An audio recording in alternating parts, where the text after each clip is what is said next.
This is Nick Douglas for Adventures of a Sailor Girl here at the beautiful Cruising Yacht Club of Australia. A fantastic spring day, and I want to get out and join in with the twilights. So without further ado, we have the return this evening of our sailing news in 60 seconds-ish. You can expect to get an update on this every Monday afternoon, Australian time, so we'll wrap up all of the week's events for you here in our Adventures Weekly, but also right here on YouTube and also via our podcast, which you might be listening to right now. So here we go with our Sailing news in 60 seconds. The 8th Vendée Globe commenced overnight, a race that is sailed solo, unassisted and non-stop around the globe, starting every 4 years from Les Sables, France. Some amazing images here from the start that you can see. Right at the moment, that's Monday afternoon here in Australia, Armel Lecleche, Banque Populaire, Jean-Pierre Dick, Saint-Michel-Verbac and Alex Thompson, Hugo Boss, who made up 2 miles overnight, are the top 3 now in a little leader group ahead of the main pack within 3 miles of each other. All of this leading pack are on the new generation foiling and Mocha 60s with a favourable sea state and 20 knots of northerly helping them out there. Morgan Lagriviere, Safran and Vincent Rial PRB is in 5th.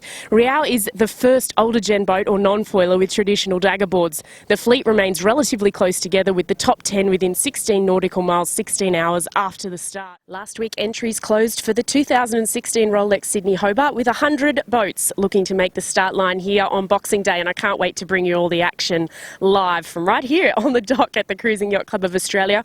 What really sparked interest was the entry of a TBC boat from Luda Ingval, which we can now confirm thanks to an article and pics, as you can see here, from John Robertson.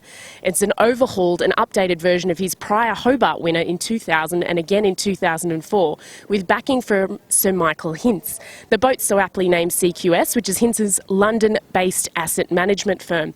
It's almost unrecognisable as the old Nokia, Nicorette, Audi, Yuzu, Tokolosh. It's had a few names over the years. The modifications led by Bakewell White were carried out at Southern Ocean Marine in New Zealand and include an inverted bow, flared stern, full canting keel, DSS configuration below the waterline and hard deck spreaders or wings for rig canting or rotation.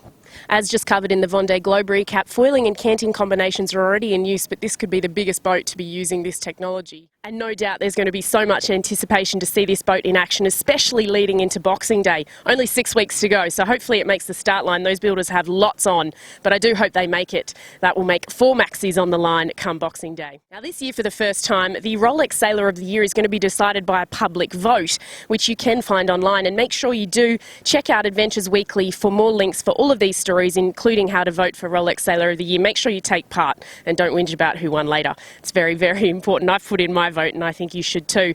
Now, Adventures Weekly, I know it's new and I know it's something different, but we will be bringing it to you weekly. You can always find more action though in our social media channels, and thanks so much to all our partners who are supporting us to bring you all of the action from all the way around the world to help you live vicariously at so many different sailing events. 42 we're up to this year. Absolutely incredible. Thanks guys, and I'll catch you very soon. Time to get on the water.